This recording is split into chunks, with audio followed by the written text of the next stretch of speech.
Vamos a entrar en la palabra en esta mañana. Estamos en la serie Piedras Vivas. Estamos leyendo, estudiando, meditando acerca de ¿qué libro? Primera de Pedro. Y estamos en el capítulo 5 de la primera carta del apóstol Pedro. Es el mensaje, es el sexto, porque uno lo dividimos en dos, uno de los capítulos. Y Pedro nos va a dar en este último capítulo de su carta o de su libro 3 exhortaciones. En realidad se las da primeramente a las iglesias que están en Ponto, Galacia, Capadocia, Asia y Bitinia. Y vamos a ver en este capítulo varias referencias a las experiencias que vivió el propio apóstol Pedro. Pedro presenció los sufrimientos de Cristo. Él fue testigo presencial de todos los padecimientos de Cristo. Pedro fue comisionado por Jesús a apacentar las ovejas. ¿Te acordás? Cristo había resucitado. Estaban ahí comiéndose un pescadito asado y le preguntaba Jesús a Pedro: Pedro, ¿tú me amas? Sí, Señor, sabes que te amo. Pedro, ¿me amas? Sí, Señor, sabes que te amo. Por tercera vez Jesús le pregunta: Pedro, ¿tú me quieres? Sí, Jesús, tú lo sabes. Entonces, apacienta mis ovejas. Vio a Cristo vestirse como siervo y humildemente lavar los pies de los discípulos. Pedro sabía también lo que era estar desprevenido ante Satanás y caer a la tentación. ¿Te acordás? Jesús le dijo a Pedro: Pedro, prepárate porque Satanás te ha pedido para zarandearte como el trigo. ¿Y cuándo pasó eso? Cuando antes de la crucifixión, Pedro le dijo: Señor, todo el mundo te va a abandonar, pero yo voy a estar acá. Mirá, hasta tengo una espada, te voy a defender con mi vida. Y cuando estaba allí en el patio donde Jesús estaba siendo juzgado, Pedro cayó ante la tentación y lo negó a Jesús. Y en este último capítulo es como si el Espíritu Santo de Dios estuviera trabajando en la memoria de Pedro y está usando todas estas experiencias que Pedro tuvo con Jesús para poder testificarle a todos los creyentes. Una cosa maravillosa: Pedro descubrió lo que era la gracia de Dios. Pedro descubrió cómo, a pesar de haberlo negado, cómo a pesar de haber dudado, cómo a pesar de no ser una persona que tuviera una fe constante, la gracia de Dios lo cubre, la gracia de Dios lo restaura y la gracia de Dios lo levanta. Muy parecido a nosotros, ¿no? Muchas veces flaqueamos en nuestra fe, muchas veces caemos, muchas veces hasta negamos a Jesús, pero Jesús nuevamente nos llama, nos da una nueva oportunidad y su gracia nos cubre. Vamos a empezar a leer entonces Primera de Pedro, capítulo 5, versículos 1 al 4. Comienza Pedro este último capítulo diciendo: a los ancianos que están entre ustedes, yo que soy anciano como ellos, testigo de los sufrimientos de Cristo y partícipe con ellos de la gloria que se ha de revelar, les ruego esto: cuiden como pastores el rebaño de Dios que está a su cargo, no por obligación ni por ambición de dinero, sino con afán de servir como Dios quiere. No sean tiranos con los que están a su cuidado, sino sean ejemplos para el rebaño. Así, cuando aparezca el Pastor Supremo, ustedes recibirán la inmarcesible corona de gloria. Esta exhortación principalmente está dirigida hacia los pastores. Acá hay una palabra que se usa en el primer versículo, y ahí nomás, a los ancianos, que esta palabra anciano puede ser sinónimo de pastor, obispo, anciano. Cuando habla de anciano, no habla solamente de aquellas personas entradas en años, sino del líder maduro. Hay iglesias que tienen ancianos como título o como cargo y son jovencitos de 25 o 30 años. Entonces, ¿cómo? ¿Un anciano? Y tiene 30 años. No, porque no tiene que ver con la edad, sino que tiene que ver con su liderazgo maduro dentro de la iglesia. Y es interesante que esta palabra anciano en el Nuevo Testamento también se usa o se traduce como obispo o como pastor. Así que podemos decir que cuando leemos la palabra anciano en el Nuevo Testamento es intercambiable entre obispo, anciano y pastor. Y es interesante también que Pedro no se puso sobre los otros. No dice, yo soy el primero, yo soy el que Jesús encomendó, el que dijo, sobre esta roca edificaré mi iglesia, sino que dice, soy anciano también como ellos. Y deliberadamente se incluyó entre los líderes de la iglesia, a los cuales estaba exhortando y a los cuales le estaba diciendo cómo se tenían que comportar. Hubo un tiempo en que sí que Pedro tal vez hubiese querido ser el primero, ¿no? El impulsivo, el que quería ocupar el primer lugar, pero ahora lo vemos y se pone al mismo nivel y a la misma altura que el resto de los ancianos. Vemos que Pedro sabía que los pastores iban a atravesar un mayor sufrimiento como líderes del pueblo de Dios, y de modo que los animó de dos maneras. Primero, les recordó que Cristo había sufrido por ellos y los sostendría. Segundo, les recordó que la gloria siempre sigue al sufrimiento si nos sometemos al Señor. Luego del sufrimiento siempre va a venir la gloria si estamos sometidos a Cristo. Y vemos que estos dos temas de la gloria y el sufrimiento están entretejidos como en un tejido, valga la redundancia, en la primera carta de Pedro. Habla mucho del sufrimiento, pero habla mucho también de la gloria, que si soportamos este sufrimiento, vamos a tener la gloria de Dios. Y Pedro le dice a estos ancianos, pastores, obispos, que tienen un ministerio, pastorear el rebaño. Los deberes de los pastores incluyen alimentar, dirigir, estimular, discipular, guardar. El pastor debe asumir la responsabilidad de supervisar y ser el líder, ver que se estén haciendo las diferentes tareas. Y fíjense que es importante la figura esta del pastor. ¿Dónde andaría el rebaño sin pastor? Hay muchas iglesias que piensan que pueden sobrevivir sin el pastor. ¿Pero quién da la vida por las ovejas? El pastor. ¿A quién llaman a las 3 de la mañana cuando hay un problema? ¿A quién llaman un sábado a las 11 de la noche cuando vuelan los platos por la casa? Al pastor. Cuando se muere alguien, al pastor. Cuando hay un internado, al pastor. ¿Quién da la vida por las ovejas? El pastor. Cuando te parten la cabeza de un piedrazo y no sabes qué hacer, ¿a quién llamás? Al pastor. ¿Y qué hace el pastor? Ahí está. Nunca te dice que no, nunca te dice estoy muy ocupado, nunca te dice no tengo tiempo, porque una de las tareas es cuidar a las ovejas. Y a veces el pastor, ¿te acordás, no? El Salmo 23, ¿cómo dice? ¿Qué tenía el pastor en su mano? La vara y el cayado. ¿Y el cayado para qué sirve? ¿Sabes lo que es el cayado, no?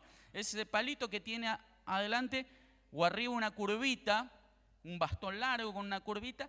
¿Y el cayado para qué sirve? Cuando se cae una ovejita al pozo, con amor la saca.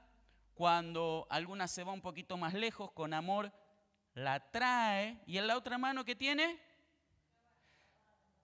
¿Y qué haces con la vara? Leti, te veo callada. ¿Qué haces con la vara? ¿Cómo? Un par de varillazos. No, a veces el pastor tiene que dar un par de varillazos. Imagínate si cada ovejita a que el pastor le da un par de varillazos se fuera del rebaño. Dice, ay, este pastor, ay, no, ¿cómo? Ay, se agarra así. Pero a veces es necesario dar un par de varillazos. ¿Por qué? Porque te estás saliendo del camino, porque te estás yendo para otro lado. Muchas veces la palabra del pastor no va a ser la de tu agrado, porque te va a corregir y te va a traer nuevamente hacia el camino. A veces usa el cayado y otras veces usa la vara. La motivación de este ministerio dice que no por fuerza, sino voluntariamente. Los pastores deben servir al Señor con un corazón dispuesto, debido a que ama a Cristo primeramente y ama también al rebaño. No es simplemente un trabajo que hacer, es un ministerio. Y nunca debe ser, como dice allí, por ganancia deshonesta. Nunca por ganancia deshonesta. Esa ganancia puede ser dinero, prestigio, poder, promoción. El pastor siempre tiene que estar con ánimo pronto para servir al rebaño. Y también nos muestra una manera, el liderazgo. Los pastores no son capataces. Si alguna vez trabajaste en una fábrica, en una obra en construcción o en algún lugar donde hay un capataz, el capataz por lo general es el que te da la orden, el que te dice lo que tiene que hacer, pero por más que vea que te estás aplastando bajo el peso del trabajo, salvo que sea un tipo muy copado, no mueve un dedo por hacer nada. Me hace acordar, perdón si hay algún camionero, alguno que hace transporte o eso.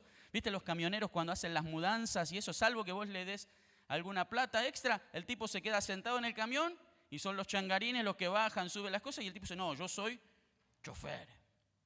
Algo parecido. El líder en la iglesia, el pastor sobre todo, no hace eso. El pastor se pone en la primera fila y te dice cómo hay que hacer con el ejemplo, mostrándote de qué manera se hacen las cosas.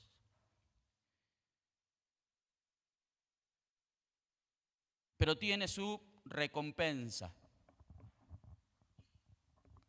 Gracias.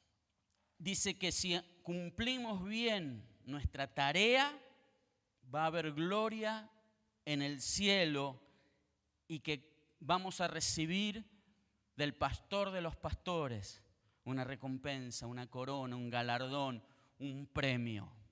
Por eso está bueno ser pastor. Por eso está bueno poder cumplir bien la tarea pastoral. No te voy a decir que no tiene algunos sinsabores, que a veces uno se dice, ¿para qué me metí en esto? Pero cuando uno piensa la recompensa que viene y el galardón que va a venir del pastor de los pastores, uno sabe que está cumpliendo la tarea que Dios le pidió que hiciera. El segundo consejo que da allí Pedro está en los versículos 5 al 7. Dice, asimismo, jóvenes, sométanse a los ancianos, pastores, revístanse de todos de humildad en su trato mutuo, porque Dios se opone a los orgullosos, pero da gracia a los humildes. Humíllense pues bajo la poderosa mano de Dios para que Él los exalte a su debido tiempo. Depositen en Él toda ansiedad porque Él cuida de ustedes. Literalmente ahora sí se refiere a los jóvenes en la iglesia. Está diciendo a los jóvenes que se sometan a los pastores, al liderazgo. Cuando somos jóvenes nos cuesta, es difícil. Pensamos que lo que hacemos lo sabemos hacer mejor que todos, que tenemos ideas innovadoras, pero nos está pidiendo que nos sometamos a los pastores. Pero también es aplicable a todos los miembros de la iglesia. Estar sometidos, nuevamente, fíjate que Pedro también vuelve a reiterar este tema de estar sujetos, sometidos a las autoridades. ¿Te acuerdas que hablábamos de los esclavos, hablábamos de los esposos y ahora está hablando de los líderes de los miembros de la iglesia con sus líderes? Dice Hebreos capítulo 13, versículo 17, yo lo voy a leer de la palabra de Dios para todos. Dice, háganles caso a sus líderes y respeten su autoridad, porque ellos son responsables de ustedes y por eso siempre están pendientes de protegerlos. Háganles caso para que ellos hagan su trabajo con alegría y de buena gana. Ustedes no sacan nada con hacerle la vida difíciles a ellos. Nuevamente, el autor de Hebreos nos está pidiendo que estemos sujetos, sometidos a nuestros líderes, porque están trabajando para el Señor, para alimentar, guiar, cuidar espiritualmente a cada uno de ustedes. Pedro, te decía, viste, al principio te encomendaba cómo Pedro va trayendo, el Espíritu Santo va trayendo a la memoria de Pedro todo lo que había vivido. seguramente cuando habla de revestirse de humildad, Pedro se acordaba de aquella noche en el aposento alto donde Jesús le lavó los pies a los discípulos y les dijo, si ustedes me llaman Maestro y Señor, y dicen bien porque lo soy, si yo que soy el Señor le lavo los pies a ustedes, ¿cuánto más lo tienen que hacer entre ustedes? Debemos ser o tener un espíritu humilde. La palabra nos dice que nos humillemos bajo la poderosa mano de Dios y que permitamos que este sufrimiento momentáneo que estamos viendo, nos postremos ante Él y nos va a exaltar cuando sea el debido tiempo. ¿Por qué? Porque Él tiene cuidado de nosotros. Esto es maravilloso. Dios siempre tiene cuidado de nosotros. Estén vigilantes. El tercer consejo de este capítulo 5. 5, del 8 al 11, dice, practiquen el dominio propio y manténgase alerta. Su enemigo, el diablo, ronda como león rugiente buscando a quien devorar. Y de aquí viene el título del mensaje de hoy, que se llama Guardia Alta. Esto yo lo subrayé y lo resalté también. Fíjense que Pedro ahí dice, practiquen el dominio propio y manténganse alerta. Practicar el dominio propio. Cada uno de nosotros tiene que tener este dominio, valga la redundancia, porque es propio. Yo no puedo practicar el dominio propio por vos. Vos no podés practicar el dominio propio por mí. Y cuando practicamos el dominio propio estamos alertas. ¿Por qué? Porque su enemigo, el diablo, ronda como león rugiente buscando a quien devorar. Seguramente viste alguna documental de safaris o del África donde andan los leones buscando a quién comerse de la manada. Vos viste cómo es la estrategia del león, ¿no? Anda rondando, se hace el distraído, parece que está durmiendo ahí, que está en otra cosa, pero está siempre cerca de la manada. ¿Y qué hace? Anda alrededor y busca a quién puede apartar, a quién lo puede dejar aislado, a quién lo puede dejar solo.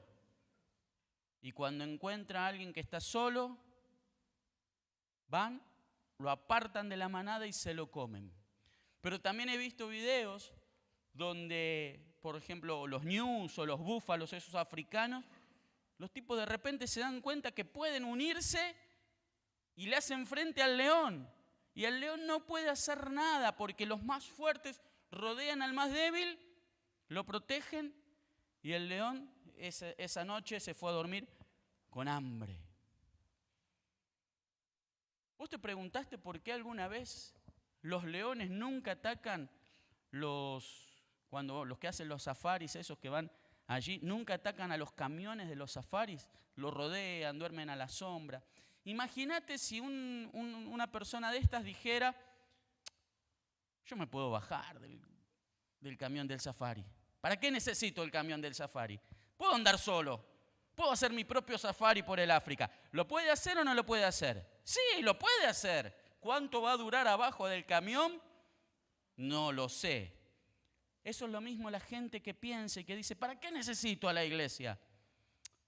Yo puedo caminar la vida cristiana solo. Yo la puedo vivir a mi manera. Yo puedo hacer lo que a mí me parece.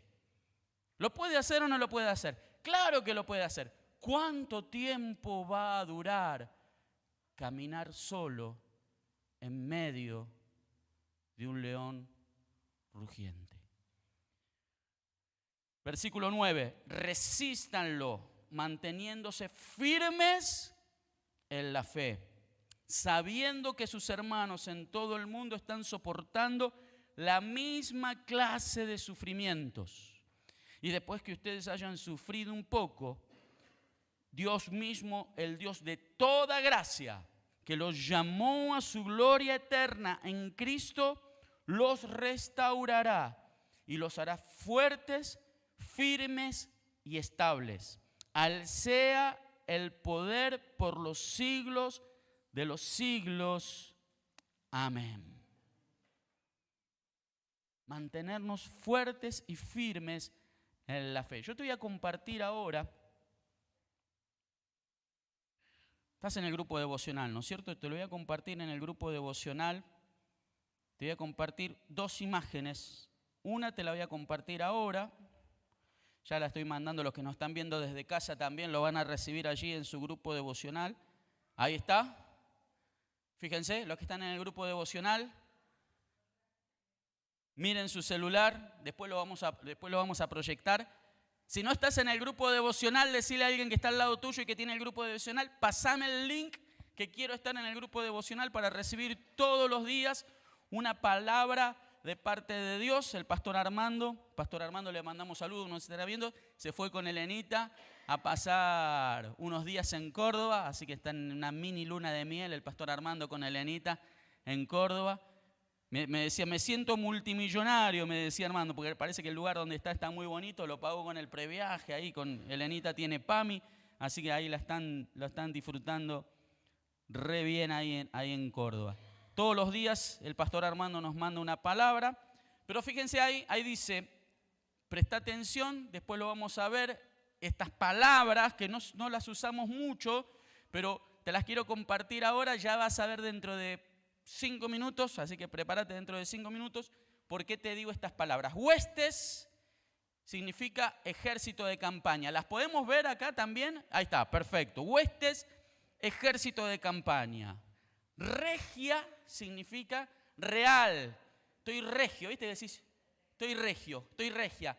¿Sabías qué quiere decir? Real, de la realeza. Tremolando significa ondeando.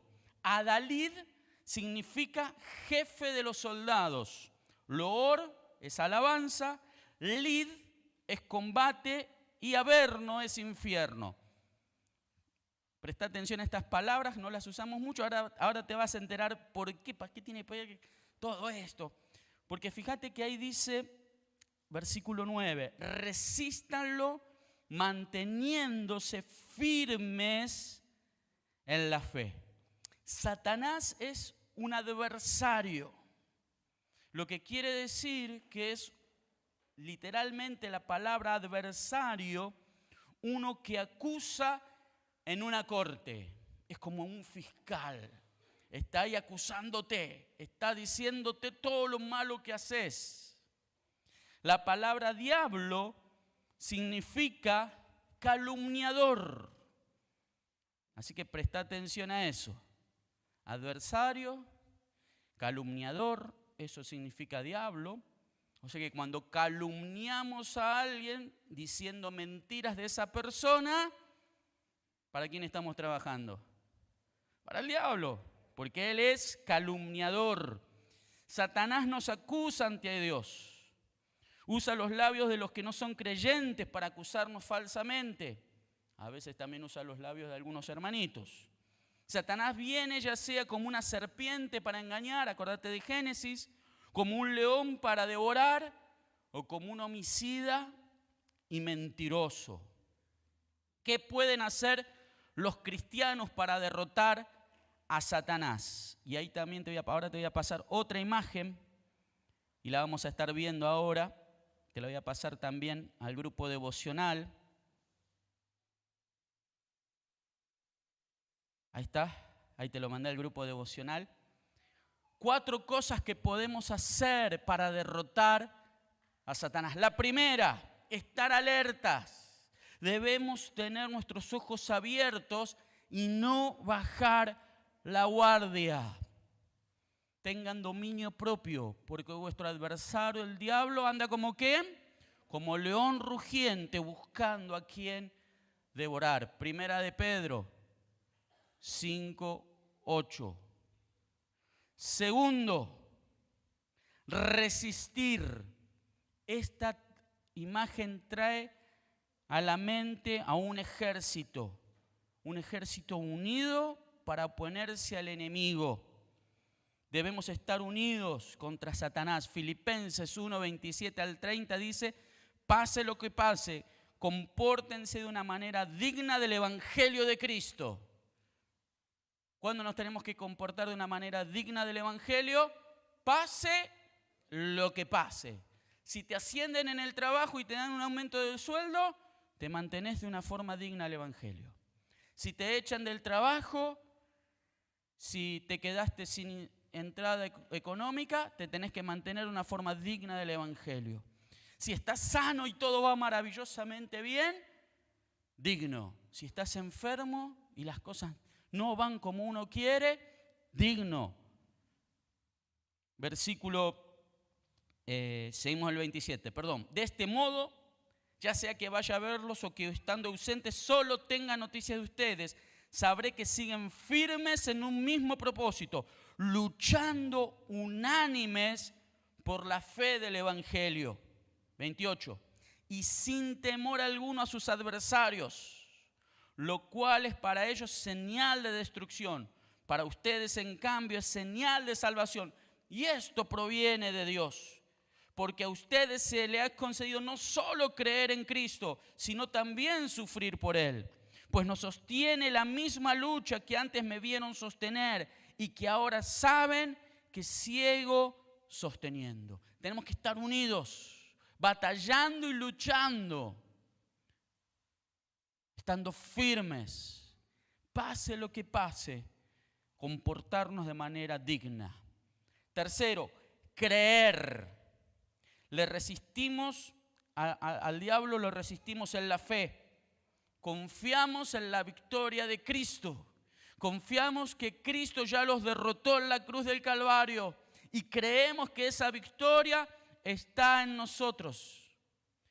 Satanás usa la mentira como principal arma contra el creyente. Satanás usa la mentira como la principal arma para querer desanimarnos y destruirnos. ¿Por qué? Juan 8:44. Ustedes son de su padre el diablo, cuyos deseos quieren cumplir. Desde el principio este ha sido un asesino, el diablo, y no se mantiene en la verdad, el diablo, porque no hay verdad en él. Cuando miente, expresa su propia naturaleza, porque es un mentiroso. Es el padre de la mentira. El diablo, todo lo que promete es mentira. Seguramente vos viste películas o escuchaste o viste alguna de estas cosas que los famosos son famosos porque le han vendido el alma al diablo. ¿Escuchaste alguna vez eso, no? O que hicieron un pacto con Satanás. Quiero decirte algo. En realidad Satanás no necesita comprarte ningún alma si no sos creyente, porque ya sos de él. Así que no le tenés que vender nada. Es lo mismo que vos quieras comprar algo que es tuyo, te lo querés comprar a vos mismo. Tenés, no sé, un celular, tu celular, y decís, ay, me voy a vender este celular a mí mismo. Dices, ¿para qué me lo voy a comprar si es mío? Satanás es igual. ¿Para qué le quiere comprar el alma a los no creyentes si ya les pertenece?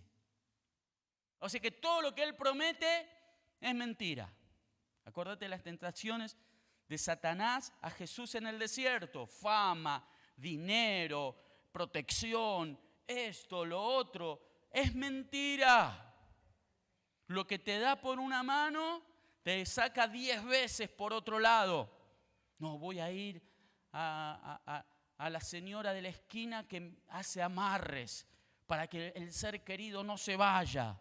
Mentira.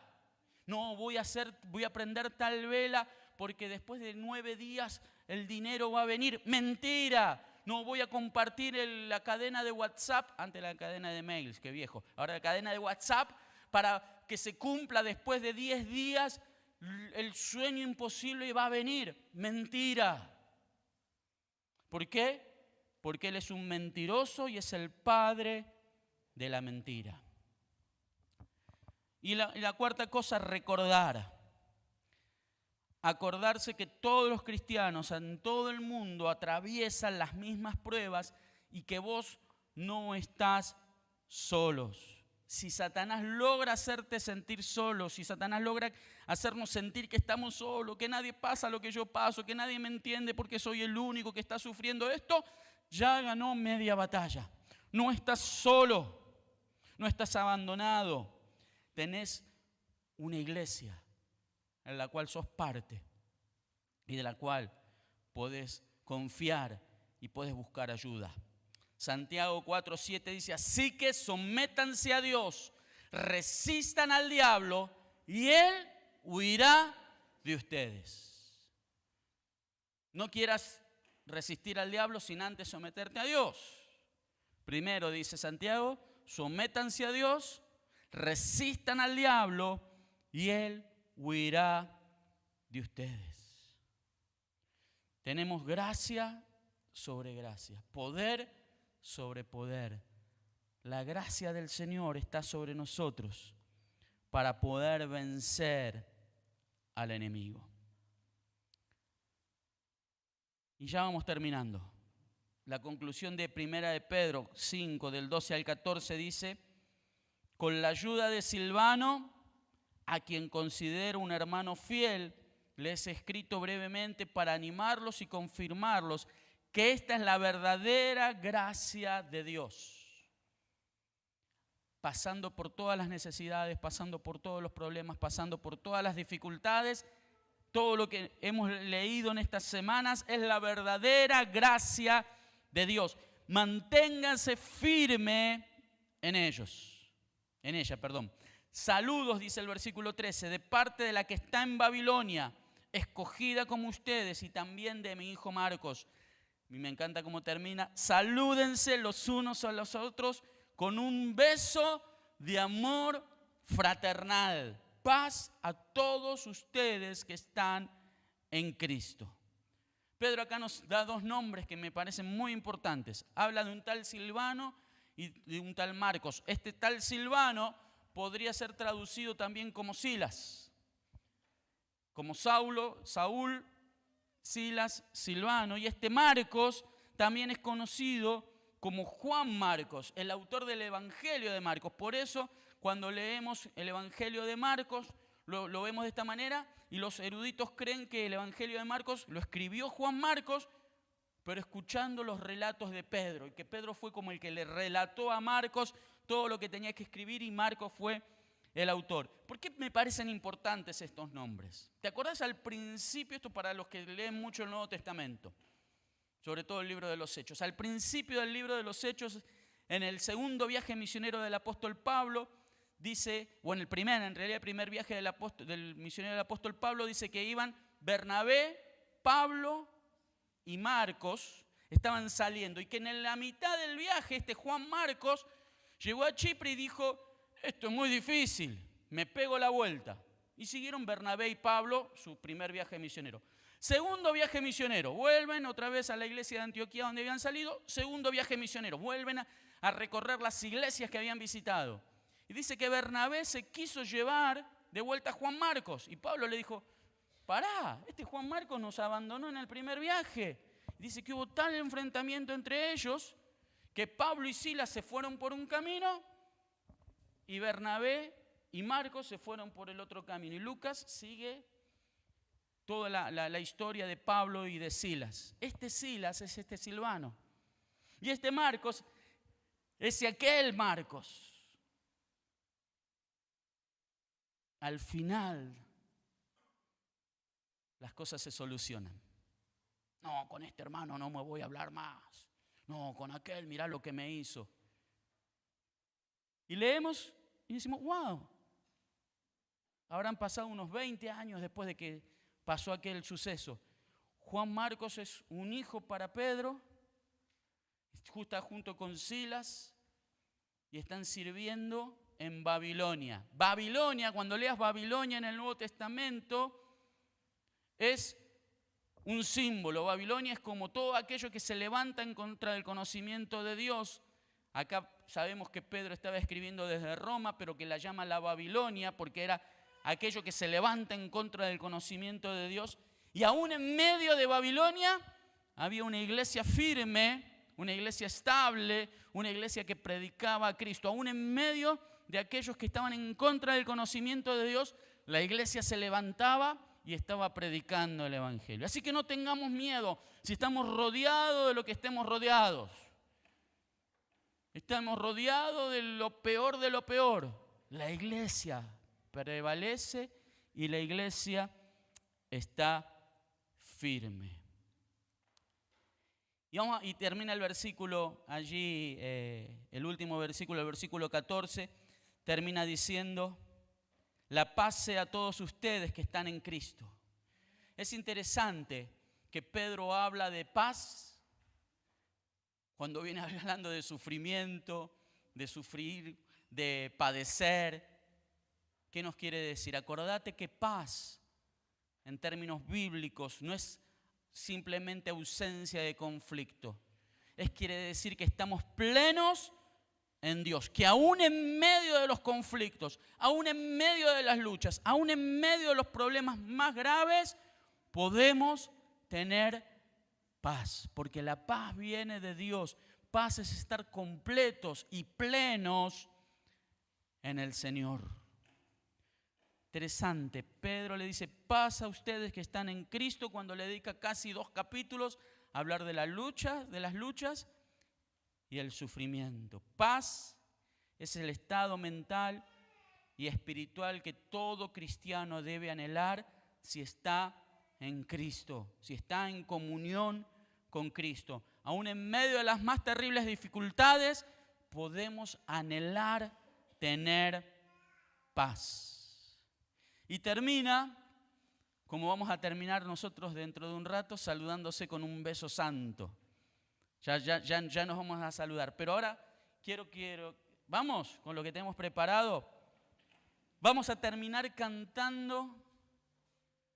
Por eso te pedí, si tenés ahí, la primera imagen que te mostré. Que te mandé al grupo devocional. Huestes, ejército de campaña, regia, real, tremolando, ondeando, Adalid, jefe de los soldados, loor, alabanza, lid, combate, averno, infierno. Porque vamos a terminar cantando esto que vamos a cantar ahora. Necesito el micrófono. Sí, préstale, Dani, necesito el micrófono, porque yo también voy a cantar. Porque no me apagues, no me mutees el micrófono, Daniel, te lo pido por favor. No, todavía. Porque si no van a saber.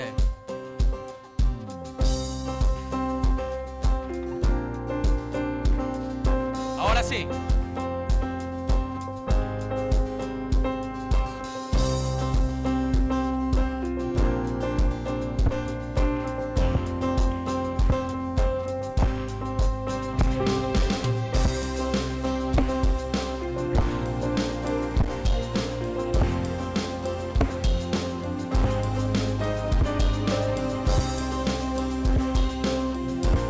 Vamos, con ánimo. Vamos.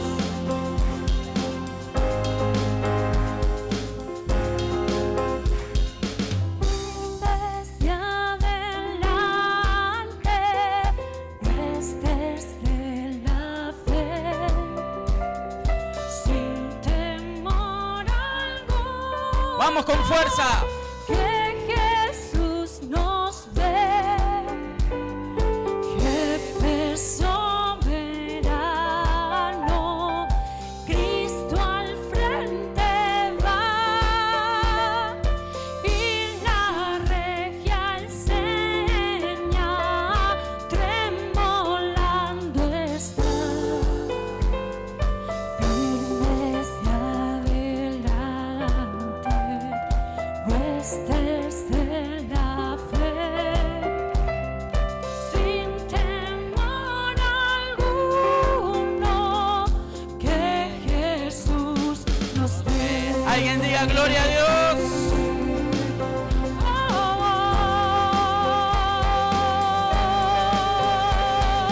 Sí, vamos. Vamos con ganas, vamos.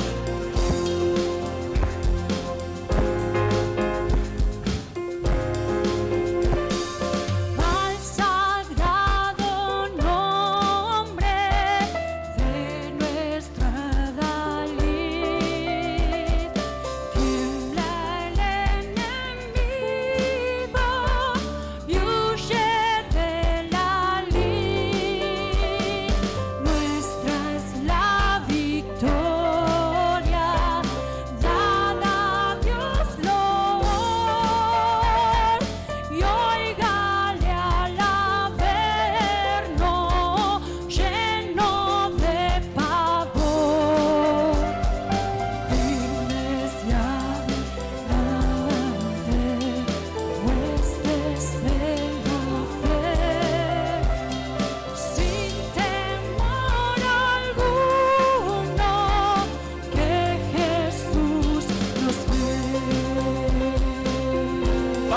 te damos toda la gloria. Te alabamos, Señor, te bendecimos.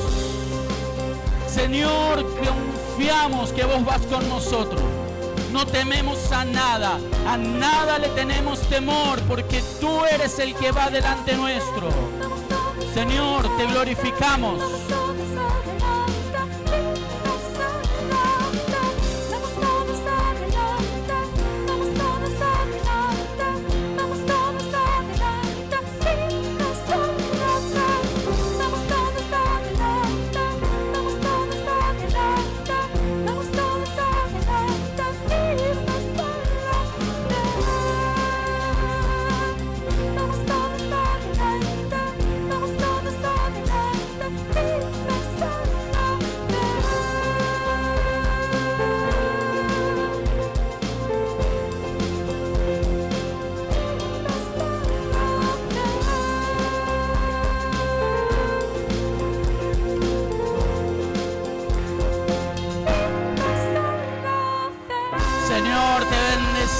Te damos toda la gloria, toda la honra solamente a ti, Jesús. No temas nada, no tengas miedo de nada, porque nuestro adalid, nuestro guerrero, nuestro jefe va delante nuestro en la batalla. El enemigo tiembla de pavor, el averno, el infierno caen ante el nombre de Jesús. Dios te bendiga. Nos vemos el domingo que viene. Nos vemos en los grupos de vida. Viernes, acordate, viernes 2 de junio. Nave cultural. Todas las iglesias bautistas de Mendoza. Vamos, firmes y adelante. Huestes de la fe. Sin temor alguno, que Jesús nos ve.